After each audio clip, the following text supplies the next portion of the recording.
Bem-vindos à segunda live de aquecimento do workshop Psicólogos na Reconexão do Casal após a chegada dos filhos.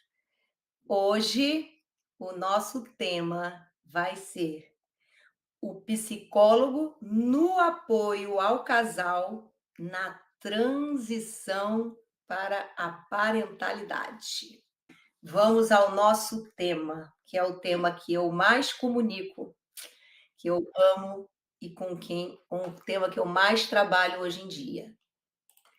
A reconexão do casal após a chegada dos filhos. Então, quando a gente fala o apoio do psicólogo nessa transição, eu quero primeiro contextualizar algo. Essa transição de casal romântico, né, para pais, pai e mãe, é uma das fases mais significativas e desafiadoras do ciclo de vida familiar, não é? Você aí que está me assistindo, que é psi, provavelmente alguns também são mães, algumas são mães, outros pais, sabe do que eu estou falando.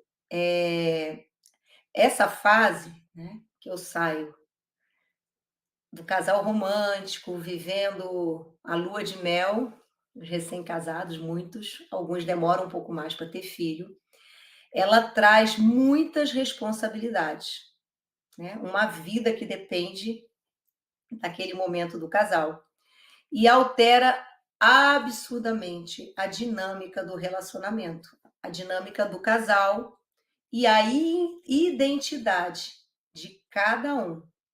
Eu sempre falo, né, e eu vou repetir isso sempre, que quando nasce um filho, nasce um pai e uma mãe. E nasce mesmo, porque eles não sabem ser pai e mãe. A gente acha que a gente vai saber fazer, mas a gente não sabe fazer. A gente aprende, cai na piscina e aprende a nadar. Então, o que é importante, né, para nós, como psicólogos, saber e entender nisso tudo? É muito importante que a gente entenda, né, que você entenda as questões que surgem nesta fase, as dores, as dinâmicas, as mudanças, as questões emocionais que surgem. Eu descobri, né, porque eu já venho mergulhada nesse tema há um tempo, estudando, pesquisando, eu descobri que existe um mecanismo parental de desconexão no baby clash. E aí, vou contextualizar. Baby clash é um nome que é usado em alguns artigos lá fora, né? Eu só achei esse termo em referências fora do país, e que, traduzindo, é ruptura do bebê. Ou seja, todos os conflitos, toda essa fase, que é muito desafiante para o casal, depois que os filhos chegam. Então, eu comecei a entender que existe um mecanismo, como ele funciona, por que ele funciona e que dores ele dispara nesse casal. E daí, isso é importante porque dá um norte, né, nas etapas de se fazer um diagnóstico, de ir caminhando com esse casal, intervindo. É muito mais fácil ter resultado quando eu tenho um norte e tenho por onde me orientar. Quando um filho chega, né, é um momento de muita alegria também, muitas emoções, né? E traz todos esses desafios. E muitos casais se perdem. São muitas emoções, né? É muita coisa para administrar ao mesmo tempo. Estou pensando aqui, né? Eu acabei voltando lá, eu tenho um filho, hoje está com 17 anos, e eu acho que toda essa construção aqui começou sem eu saber lá atrás, do quanto que assim como muitos casais, eu achava que eu ia tirar de letra. Eu achava que eu era flexível, que meu marido, ele me deu apoio e que ia dar sair tudo bem. Mas é tanta mudança na rotina, é tanta responsabilidade nova que surge, que eu brincava assim, eu brinco, né, que não dava tempo nem de arrumar a gaveta de meia, então é mais difícil se organizar.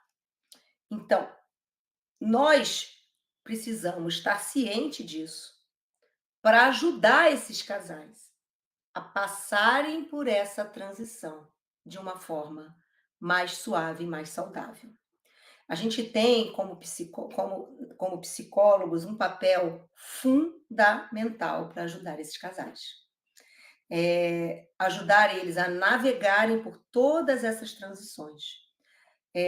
Ajudar eles a identificar o que era expectativa, o que é realidade. Ajudar eles a encontrar novos recursos e novas formas para lidar com tudo que está acontecendo. E recursos internos e recursos externos.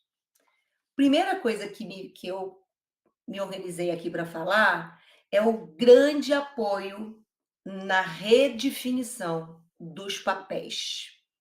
Nós temos que facilitar esse processo, ajudar eles a entender, né, que papel, que redefinição é essa, que papel eu tinha, que papel eu tenho e que papel eu gostaria de ter, que nem sempre eu vou conseguir ocupar. E por que você não consegue ocupar? O que precisa ser feito e negociado para você ocupar o lugar que você imaginou?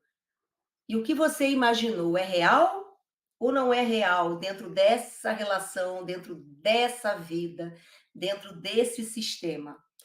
Então, é muita coisa para a gente fazer. Quando eles entendem, né, esse sistema, né, aonde eu estou, aonde eu quero estar e como eu posso ir para um lugar mais próximo possível do que eu gostaria, isso dá uma calma, isso já ameniza muita coisa. Melhora a dinâmica do casal e contribui para que a família fique em mais harmonia.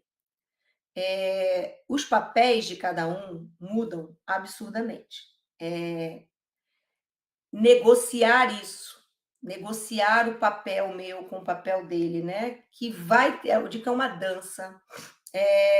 Isso é crucial, né? E a gente está ali no meio. A gente tem essa clareza, a gente vai conseguindo com as perguntas certas, com as informações certas, conduzindo eles para eles trazerem essa clareza da onde eles estão. E, gente, olha só, é muito difícil eu me organizar quando eu não sei onde eu estou. Né? A gente sabe disso, a gente atende no consultório. Quando eu não estou, eu estou meio que me debatendo, tentando sobreviver, e não sei o que está acontecendo, sabe? Se eu não sei aonde eu estou, como é que eu vou para algum lugar? E isso é a primeira etapa que precisa ser investigada e ajudar eles a se localizar. Eu digo que é dar um GPS para eles, sabe? Para poder eles saberem aonde eles estão e aonde eles querem ir. Quando eu estou de frente com um casal, eu preciso convidar eles a expressarem as suas expectativas, os medos que eles têm, as inseguranças, as dúvidas, porque de um modo geral, eles são duas pessoas que sonharam uma coisa, sonhou outra, João sonhou algo, Maria sonhou algo. Muitas vezes eles não compartilharam. Eu gerei uma expectativa de que o outro sabe o que eu quero, e eu preciso também fazer esse papel ali. Facilitar algumas discussões abertas, né, sobre a expectativa de cada parceiro em relação aos novos papéis, verificar se eles estão preparados para esse novo papel. Como assim, Oma, está preparado? Que ninguém está, né?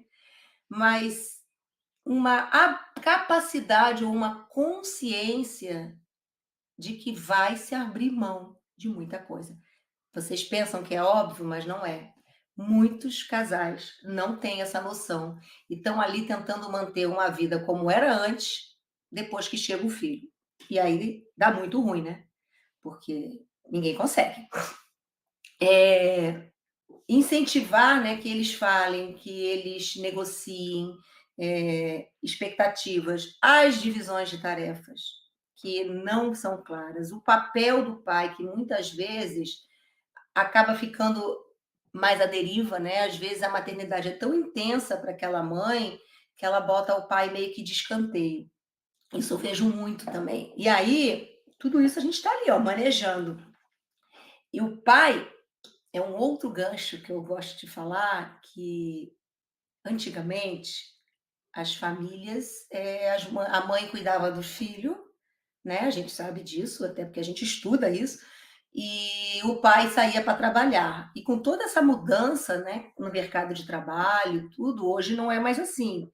Então, existe um convite muito grande para esse pai mais ativo. Inclusive, eu tenho um e-book que fica com venda liberada na Hotmart, é um e-book bem rechonchudo que eu escrevi sobre o papel do pai na parentalidade, convidando também, mostrando caminhos de como esse pai pode ser ativo, participativo, da importância desse pai em todo esse processo.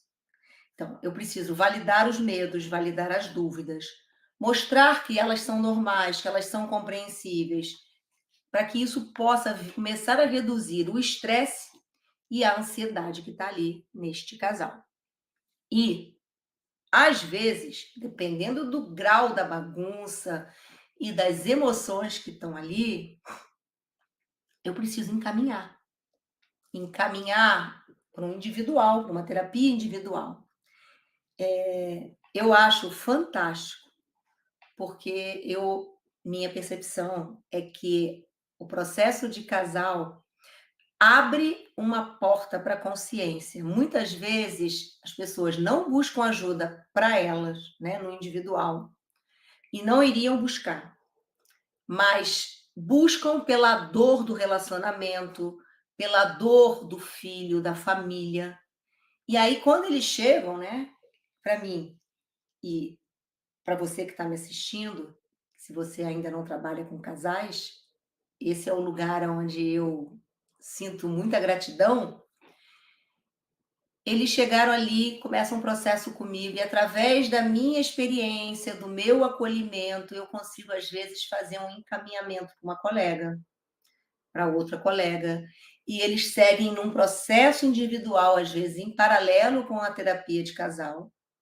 Isso também ajuda muito, porque muitas vezes precisa desse acolhimento no individual. E aí, aquela pessoa que nunca ia buscar ajuda, de repente se vê se redescobrindo. Um outro elemento que eu quero falar aqui é sobre os conflitos. A chegada do bebê traz, né, tudo que eu falei aqui, todas essas dificuldades, novas responsabilidades, e que são esmagadoras quando somadas com a abstinência de sono e a demanda contínua do bebê. E a gente nunca sabe, né? O casal nunca sabe. É roleta russa. Quando você tem um filho, você não sabe se ele vai dormir bem, se ele vai dormir a noite toda, se ele vai ser calmo, se ele vai ser difícil, se ele vai ficar doente muito. Então, às vezes, pega de surpresa o povo. Se ele vai ter cólica, se com 3 meses ele vai estar dormindo. Tem muitas variáveis. Então, toda essa demanda, essas incertezas que vão acontecendo ali, junto com a privação de sono, né? Que é grande. Por mais que o bebê seja calminho, o bebê não dorme a noite inteira, até ali os. Eu vou ser bondosa, 3 meses, mas a maioria, 6 meses. Amamentação, revezamento, vai um, vai outro. Então, essa necessidade constante de cuidados, que é novo, porque não tinha antes. A carga de trabalho físico e emocional. O nível de estresse vai subindo. A abstinência de sono, a gente sabe que a privação de sono, ela faz o emocional ficar muito à flor da pele. E isso desencadeia algo que geralmente já vem na base do relacionamento, que são problemas de comunicação. Por quê? Com tudo isso acontecendo e com tanto estresse e com tantas emoções ali, eu não consigo me comunicar, porque eu não consigo acessar o que eu estou sentindo. E daí, nós precisamos ter essa noção de que tudo isso pode estar acontecendo, né? E existem formas da gente. Porque eu estou falando aqui de uma forma geral, tá? Eu vou tentar daqui a pouco organizar um pouquinho mais para você que está me assistindo. O tempo disponível para as conversas significativas desaparece. Então, é o WhatsApp, é celular, computador, correria, beijinho, fui. Aquelas conversas longas, demoradas, que são importantes para um casal, não está rolando. Difícil. E aí, com tudo isso da sobrecarga emocional, eles estão no meio de uma montanha-russa. E quando esse casal chega, eu também tenho um papel muito importante nessa mediação da comunicação, né? De ouvir, mostrar para o outro o que o outro falou, né? Perceber se eles estão conseguindo se comunicar, possibilitar esses diálogos que eles não estão conseguindo ter em casa. Por quê? Quando eles, primeiro que eles são interrompidos o tempo todo, né? Tem uma criança no meio deles. Segundo, que eles não têm essa consciência de que, vamos lá, agora vamos deixar o celular de lado, vamos parar aqui e vamos conversar sobre o assunto XYZ. Então a coisa vai toda atropelada. Quando você mostra para ele que isso está acontecendo, através, claro, de investigação, de pergunta, e eles começam a se dar conta do que está acontecendo, e você vai mediando ali no consultório, eles também vão se organizando mais e vão abrindo um espaço para isso lá na casa deles, na vida deles. Porque sem isso fica difícil negociar. Até porque muitas decisões, até do filho, que são muito importantes, vão precisar dessas conversas. Então, nós temos um papel na mediação, mas também de ensinar, dar ferramentas, né, de como eles podem ouvir melhor um ao outro, comunicar melhor um com o outro. E aí, no meio disso tudo, nós temos a tão importante preservação da conexão emocional. Porque antes a atenção era totalmente dedicada ao parceiro. Mas agora ela está dividida com as demandas da parentalidade. E aí, esse novo cenário acaba prejudicando toda a intimidade e a conexão emocional desse casal. E quando eu falo intimidade, eu não estou falando só de intimidade física, né?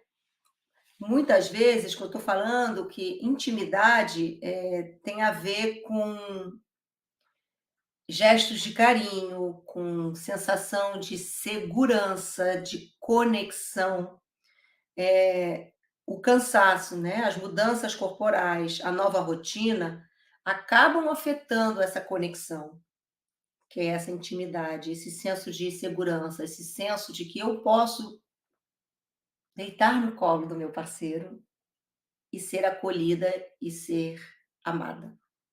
Isso vai se perdendo pelos atropelos de tudo isso que eu venho falando. E, claro, a vida sexual também acaba sendo afetada.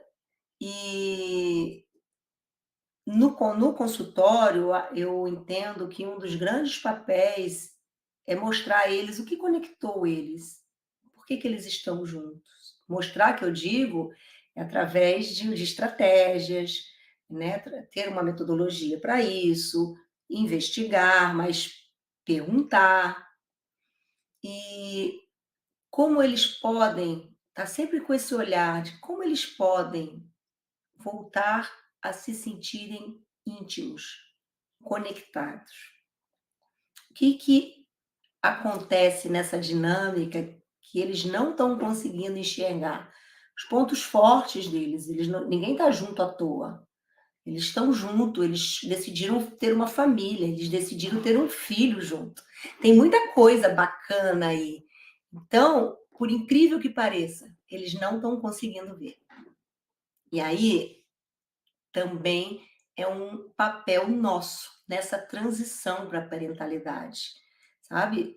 Mostrar a eles, ajudar eles a ver que não está tudo perdido, que existe uma faísca ali, e eu realmente acredito, eu já vi muito isso, e com tudo isso que está acontecendo, eles realmente começam a não acreditar mais. E dentro desse elemento de intimidade, né, de conexão, nós temos o abençoado tempo, é o tempo de qualidade, né, que acaba ficando 90% dedicado para o filho. Eu super entendo com 2 meses, 3 meses, mas muitos casais buscam a gente ali já com 8 meses, 1 ano, e o filho está dormindo no meio da cama, e o filho é o rei da casa, e a prioridade é toda do filho, e eles não têm mais absolutamente tempo nenhum um com o outro. Então, a gente precisa trazer isso para eles, questionar isso e mostrar que o pai e a mãe são importantes, eles vieram antes.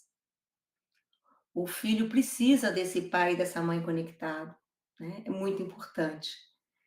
E convidar eles a olhar para esse lugar, de como eles estão dividindo esse tempo, né? Eu trabalho com algumas ferramentas, inclusive de gestão de tempo, com estratégias, né, para organizar as prioridades, porque eu acho que é super válido quando eu trago algo mais concreto para eles olharem, para eles poderem ajudar eles a processar e se organizar. Quando isso tudo, né, que eu estou falando, né, essa conexão emocional, eu reduzo um pouco os conflitos, eu alinho um pouco mais a comunicação, eles começam a ver aonde eles estão, o que está acontecendo, eles têm algo muito interessante que acontece, eles saem um pouco do mecanismo de desconexão. Lembra que eu falei lá no início? Então, eles saem do mecanismo de desconexão parental do Baby Clash e começam a um apoio mútuo. Eles começam a naturalmente a apoiar um ao outro nas divisões de tarefas, na dor de cada um, no sofrimento de cada um. Começa uma empatia maior começa a surgir. E isso é incrível. Mas olha só, tem uma caminhada antes disso, porque se eu estou sobrevivendo e enxergando o outro como meu rival, eu não consigo trabalhar no apoio mútuo. E eles são uma dupla, eles precisam trabalhar no apoio mútuo, senão fica tudo muito mais difícil.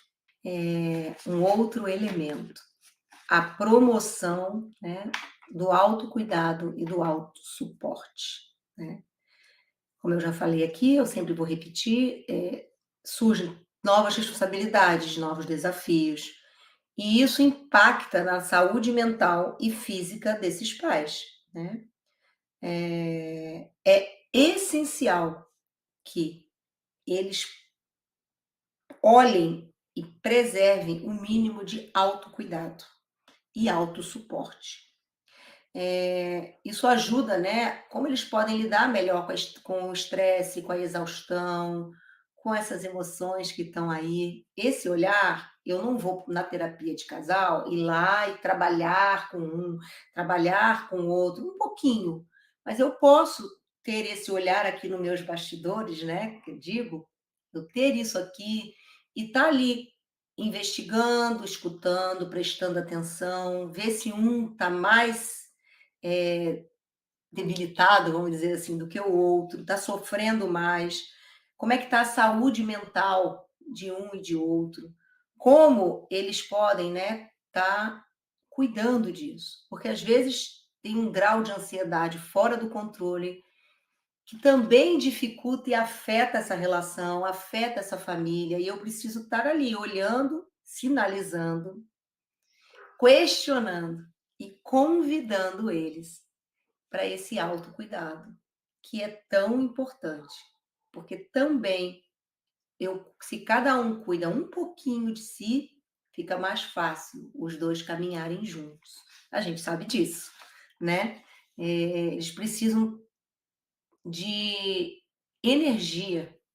Quando eu faço algo para mim, quando eu cuido de mim, quando eu me nutro, eu naturalmente tenho um pouco mais de equilíbrio emocional, mais saúde mental.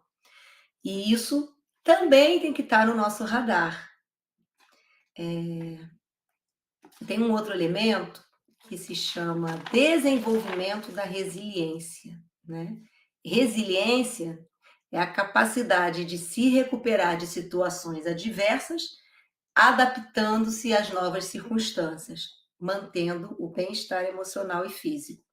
Na parentalidade, significa lidar com os desafios diários de uma forma assim mais construtiva para poder preservar a relação. Daí, quando eu falo de resiliência, né, colocar isso no radar deles, porque muitos casais vêm para o processo terapêutico, vão mexer em muita coisa, vão melhorar muita coisa, mas eles precisam seguir. E talvez eles não vão te procurar de novo, porque talvez tenham um outro filho, ou vão passar por algumas ondas, e eles precisam entender que tudo isso faz parte, né? Não vai ser uma coisa linear, que eles vão ficar felizes para sempre. E como eles podem ter autossuporte para ter resistência, né? Resiliência ao longo da caminhada deles.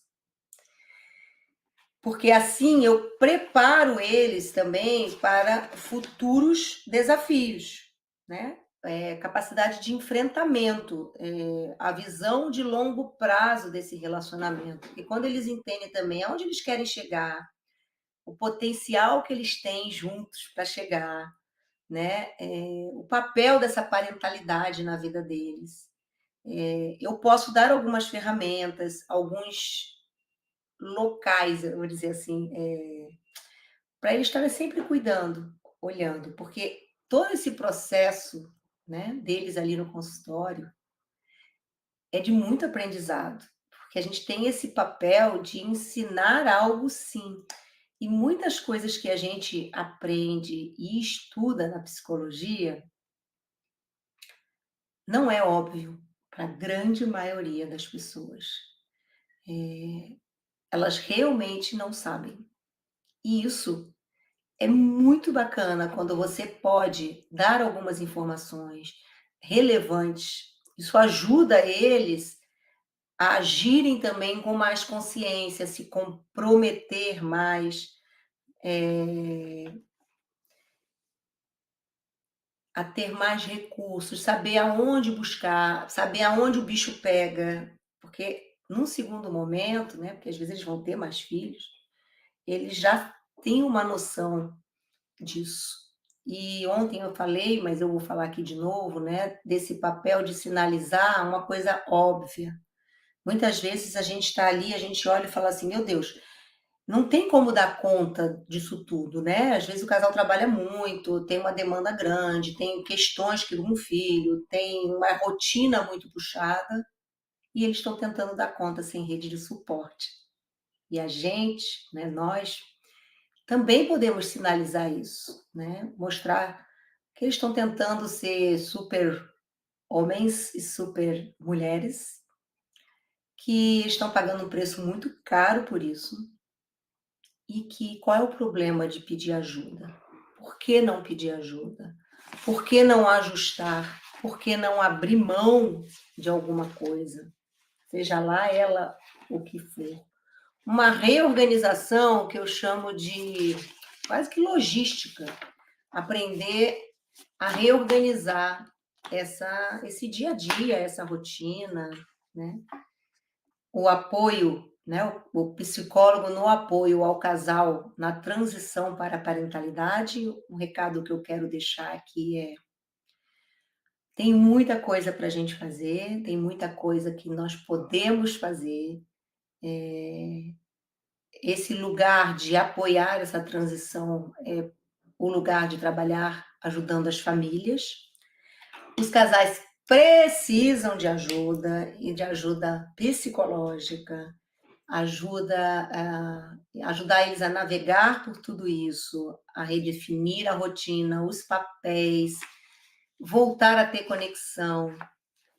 E é muito gratificante quando um casal encontra essa conexão e olha numa sessão, assim, e a gente vê a potência, né, porque aí eles começam a encontrar solução para absolutamente tudo, porque baixa o estresse, alinha a comunicação, eu me organizo internamente, eu começo a encontrar saídas, soluções, e tudo fica mais leve.